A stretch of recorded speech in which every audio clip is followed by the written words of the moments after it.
206 वाला क्वेश्चन करना है। व्यक्तित्व के मूल्यांकन हेतु प्रयुक्त शब्द साहचर्य परीक्षण विधि का प्रयोग जुंग द्वारा किस वर्ष में किया गया है? 1910 में। निम्न में से कौन सा विकासात्मक कार्य उत्तर बाल्यावस्था के उपरांत नहीं है? पुरुषोचित व स्त्रियोचित सामाजिक भूमिकाओं को प्राप्त करना, अधिगम्य प्रयत्न व भूल के सिद्धांत का प्रतिपादन। थॉर्नडाइक निम्न में से कौन सा मत अंतर्दृष्टि द्वारा सीखने की व्याख्या करता है? गेस्टाल्टवाद। शैक्षिक विकास में मूल्यांकन का अर्थ है ज्ञान क्षमता का मूल्यांकन। व्यक्तिक भिन्नता का क्या अर्थ है? कोई दो व्यक्ति शारीरिक और मानसिक योग्यता, संवेगात्मक दशा के समान और एक जैसे नहीं होते हैं। पावलोव ने सीखने के अनुबंध प्रतिक्रिया का प्रतिपादन कुत्ते पर प्रयोग करके किया था। शिक्षा का समान अवसर का अर्थ है शिक्षा का समान अवसर का अर्थ है एक बच्चे को ऐसी शिक्षा प्रदान करनी चाहिए जो उसके भावी व्यावसायिक जीवन के लिए उपयुक्त है। हार्वर्ड गार्डनर का बुद्धि का सिद्धांत पर बल देता है। प्रत्येक व्यक्ति के विलक्षण योग्यताएं। प्रतिभाशाली विद्यार्थी, अपसारी चिंतक विद्यालयों को किसके लिए व्यक्तिक भिन्नताओं को पूरा करना चाहिए? यह समझने के लिए कि क्योंकि शिक्षार्थी सीखने के योग्य या अयोग्य है। निम्न में से कौन सा बुद्धि के मापन में प्रयोग नहीं किया जा सकता? विद्यार्थी की शिक्षक का ध्यान आकर्षित करने की योग्यता। निम्न में से कौन सा मूल्यांकन का प्रकार नहीं है? मानक। शैशव काल की अवधि है, जन्म से 2 वर्ष तक। कक्षा अध्यापक से राघव को अपनी कक्षा में अपने कीबोर्ड पर स्वयं द्वारा तैयार किया गया मधुर संगीत बजाते हुए देखा। कक्षा अध्यापक ने विचार किया कि राघव में संगीत में बुद्धि उच्च स्तरीय थी। सृजनात्मकता मौलिक परिणामों को अभिव्यक्त करने की मानसिक प्रक्रिया है। यह कथन है क्रो एवं क्रो का। विकास का अर्थ है अभिप्रेरणा एवं अनुभव के फलस्वरूप होने वाले परिवर्तनों की उत्तरोत्तर श्रृंखला। मनोविज्ञान की बहिर्दर्शन विधि है। जे.बी. वाटसन जनक हैं। बहिर्दर्शन विधि के जनक कौन है? मनोविज्ञान के जे.बी. वाटसन। शिक्षा मनोविज्ञान ने स्पष्ट एवं निश्चित स्वरूप कब धारण किया? 1920 में। कोल्सनेक शिक्षा मनोविज्ञान का आरंभ किससे मानते हैं? अरस्तू से। सीखना किससे प्रभावित होता है? प्रेरणा से। साइकोलॉजी शब्द जिन 2 शब्दों से मिलकर बना है वह है साइकी प्लस लोगस। खेल को ऐच्छिक या आत्म प्रेरित क्रिया किस मनोविज्ञान ने बताया? स्टर्न ने। निम्नलिखित में से समाजमिति विधि के प्रणेता कौन है? जे.एल. मोरेनो। बालकों में खेलों से विकसित होने वाली शक्तियां हैं उपरोक्त सभी।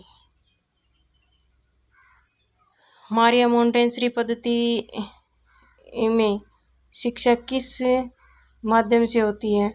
खेलों, उपहारों और गीतों से। उपयुक्त सभी से। निम्नलिखित में से अधिगम का सिद्धांत नहीं है?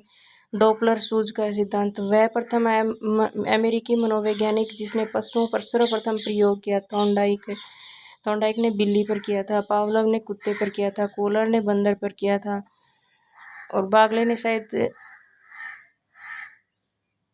कबूतर पे किया है, बाकी याद भी नहीं है। निम्नलिखित में से कौन सा मनोविज्ञान वह बंध मनोविज्ञान या संयोजनवाद कहलाता है? बंध मनोविज्ञान या संयोजनवाद। इसमें आंसर तो नहीं दे रखा। मनोविज्ञान का बंध मनोविज्ञान या संयोजनवाद कहलाता है। थॉर्नडाइक का होना चाहिए। स्किनर का है।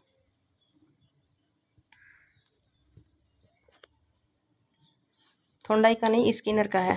गेस्टाल्ट के सिद्धांत का शिक्षा में अनुप्रयोग। स्थिति का स्पष्ट संगठन, अधिगम स्तर के अनुकूल परिस्थितियों का निर्माण, स्वक्रिया द्वारा खोज हेतु प्रोत्साहन, सक्रिय अनुबंध का। निम्नलिखित में से शिक्षा में कौन सा अनुप्रयोग नहीं है? व्यवहार को अपेक्षित रूप देना एक आदर्श अध्यापक में पाया जाने वाला गुण है। लोकतंत्रात्मक दृष्टिकोण, विषय वस्तु पर अधिकार, बाल मनोविज्ञान का ज्ञान, ये सभी चिंतन संज्ञानात्मक पक्ष में एक मानसिक क्रिया है। यह कथन किसका है? रोस का। यह आवश्यक नहीं कि उच्च बुद्धि लब्धि वाले बच्चे सृजनशीलता में भी उच्च होंगे।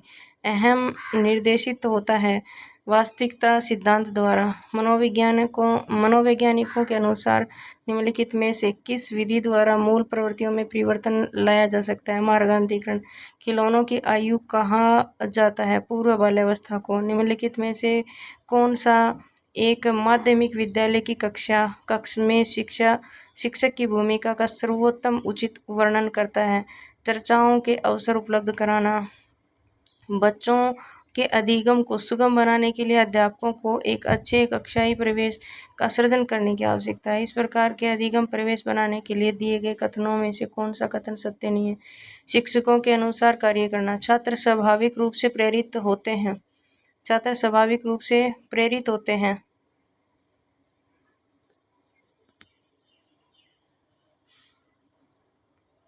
नवीनता का पता लगाने के लिए छात्र स्वाभाविक रूप से प्रेरित होते हैं। निम्न में से बेल स्केल्स को छोड़कर सभी बुद्धिमत्ता के परीक्षण के उदाहरण स्टैनफोर्ड बिने ने भी दिया, वेस्लर बिने ने दिया, रोसार्क परीक्षण ने भी दिया बुद्धिमत्ता के परीक्षण के उदाहरण। बच्चों की गलतियों के संबंध में निम्नलिखित में से कौन सा कथन सत्य है? बच्चों की गलतियां सीखने की प्रक्रिया का हिस्सा हैं। अधिगम की प्रक्रिया में प्रेरणा युवा शिक्षार्थियों के बीच सीखने की जिज्ञासा बनाती है। मानव व्यक्तित्व निम्न में से किसका परिणाम है? आनुवंशिकता और पर्यावरण के बीच संबंध का। अभिप्रेरणा अधिगम के बारे में निम्नलिखित में से कौन सा कथन सही है? अधिगम केवल तभी प्रभावी होता है जब शिक्षार्थियों के भीतर प्रेरणा हो, सीखने की अंतर्निहित इच्छा हो। अधिगम के लिए प्रथम शर्त है सीखने वाले की अभिप्रेरणा। अधिगम के लिए द्वितीय शर्त क्या है? सीखने वाले की बहु अनुक्रियाएं।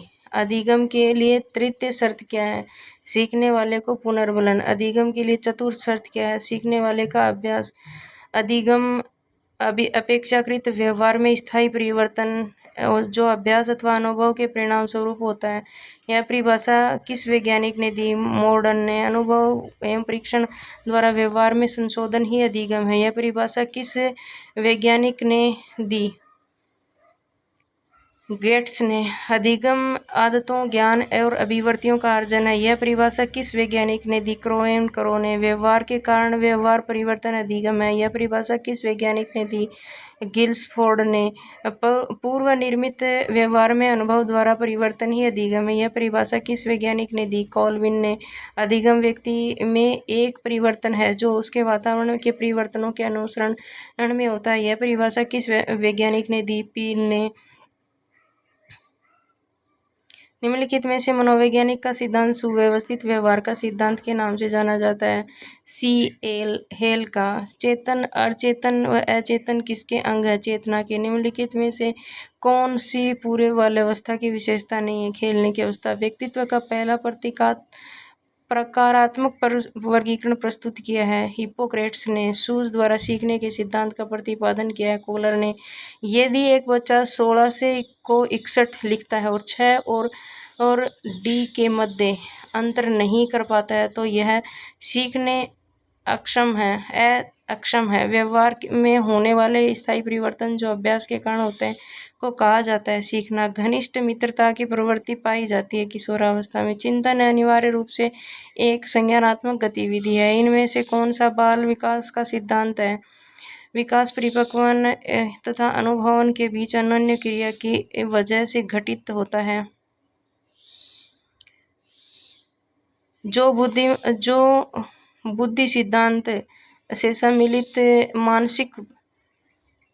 मानसिक प्रक्रियाओं को जैसे पराघटक और बुद्धि द्वारा लाए जा सकने वाले विविध रूपों जैसे सृजनात्मक बुद्धि को शामिल करता है। स्टैनफोर्ड का बुद्धिमत्ता का त्रिमंत सिद्धांत करता है। अभिप्रेरणा चक्र के संदर्भ में निम्नलिखित में से कौन सा क्रम सही है? आवश्यकता, प्रबल प्रेरणा, उत्तेजना, लक्ष्योन्मुखी व्यवहार, उपलब्धि और उत्तेजना में कमी। आवश्यकता, प्रबल प्रेरणा, फिर उत्तेजना, फिर लक्ष्योन्मुखी और फिर व्यवहार और उपलब्धि उत्तेजना में कमी, शब्दों में अक्षरों के क्रम को पढ़ने में कठिनाई का अनुभव करना और अक्सर चाक्षुष स्मृति का ह्रास से संबंधित है। डिस्लेक्सिया। निम्नलिखित में से कौन सा समाजीकरण की निष्क्रिय एजेंसी है? सार्वजनिक पुस्तकालय। पियाजे मुख्य रूप से किसके अध्ययन के लिए जाने जाते हैं? संज्ञानात्मक विकास। पियाजे की कौन सी अवस्था का संबंध अमूर्त एवं तार्किक चिंतन से है? अमूर्त संक्रियात्मक अवस्था। निम्नलिखित में से कौन सा रचनात्मक मूल्यांकन के लिए एक उचित उपकरण नहीं है? प्रदत्त असाइनमेंट। जब बच्चा फेल होता है तो इसका तात्पर्य है कि व्यवस्था फेल हुई है। निम्नलिखित में से किस मनोवैज्ञानिक का सिद्धांत सुव्यवस्थित व्यवहार का सिद्धांत के नाम से जाना जाता है? C.L. हेल का। अध्यापक को चाहिए कि सीखने की प्रारंभिक अवस्था से वह बच्चों की अधिक से अधिक सहायता करे और अधिक पुनर्बलन प्रदान करे, सीखने की अंतिम अवस्था में न्यूनतम सहायता करे। यह कथन किस मनोवैज्ञानिक के सिद्धांत पर आधारित है? C.L. हेल के। विलियम वुंड व टिचनर की विचारधारा के प्रवर्तक हैं। संरचनावादी विचारधारा के प्रवर्तक हैं वुंड और टिचनर। समस्यात्मक बालकों की प्रवृत्ति होती है समाज विरोधी प्रवृत्ति, अपराधी प्रवृत्ति, झगड़ालू प्रवृत्ति। सबसे पहले मनोवैज्ञानिक प्रयोगशाला किस देश में स्थापित है? हुई है जर्मनी। व्यवहारवाद की मुख्य विशेषता है मापन। फ्रायड ने मन की तुलना किससे की है? समुद्र में तैरते हुए हिमखंड से। निम्न शिक्षकों की तैयारी की आधारशिला होनी चाहिए। शिक्षा मनोविज्ञान। समाजमिति विधि में अध्ययन किया जाता है एक समूह की बनावट का अध्ययन। आधुनिक शिक्षा का संबंध व्यक्ति तथा समाज दोनों के कल्याण से। यह कथन किसका है? फ्रेडनसन। किशोरावस्था की विशेषताओं को सही ढंग से स्पष्ट करने वाला शब्द है परिवर्तन। स्वस्थ शरीर में स्वस्थ मस्तिष्क का निवास रहता है, यह कथन है अरस्तु। शिक्षण का कार्य शिक्षार्थी के ज्ञानात्मक, भावात्मक और क्रियात्मक पक्षों के स्तरों का विकास करना है ब्लूम। ज्ञानात्मक शिक्षण प्रतीकात्मक है N.L. गेज। शिक्षण से अधिगम पर बल देने वाला परिवर्तन हो सकता है बाल केंद्रित शिक्षा पद्धति अपनाकर।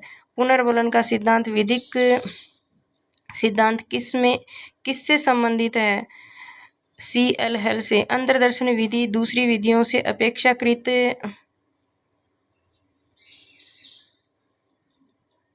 पुरानी विधि है। सूची 1 को सूची 2 के पदों के साथ सुमेलित कीजिए और नीचे दिए गए कूट के संकेतन में सही उत्तर दीजिए। TAT Morgan Murray. 16 PF Cattell. EPF Eysenck. EPPS Edward. EPPS Edward. EPPF Eysenck. 16 PF Cattell. TAT Morgan M Murray. निम्नलिखित में से विलियम वुंड ने मनोविज्ञान को बताया? चेतना का विज्ञान। विलियम वुंड ने क्या बताया? चेतना का विज्ञान। विलियम वुंड चेतना का विज्ञान। पिल्सबरी ने मनोविज्ञान को क्या बताया? मानव व्यवहार का विज्ञान। पिल्सबरी मानव व्यवहार का विज्ञान। विलियम वुंड ने किस प्रकार के मनोविज्ञान के जनक हैं? प्रयोगात्मक मनोविज्ञान के जनक विलियम वुंड। प्रयोगात्मक मनोविज्ञान के जनक विलियम वुंड। पावलोव ने मनोविज्ञान के किस सिद्धांत का प्रतिपादन किया? चीर सम्मत अनुकलन सिद्धांत के। चीर सम्मत अनुकलन सिद्धांत का प्रयोग का प्रतिपादन किया किसने? पावलोव ने। व्यक्ति की संवेदना, ये मुझे लगता है मिसप्रिंट लिखा हुआ है। व्यक्ति की संवेदना और अभिव्यक्ति जानने की सबसे उपयुक्त विधि है। व्यक्ति की संवेदना और अभिव्यक्ति जानने की सबसे उपयुक्त विधि साक्षात्कार विधि है। इस वीडियो में इतना ही। चैनल को शेयर करें और सब्सक्राइब करें। धन्यवाद। आज हमने 300 क्वेश्चन कर लिए हैं जो मिलेंगे आपको सुबह सुबह मॉर्निंग में ही।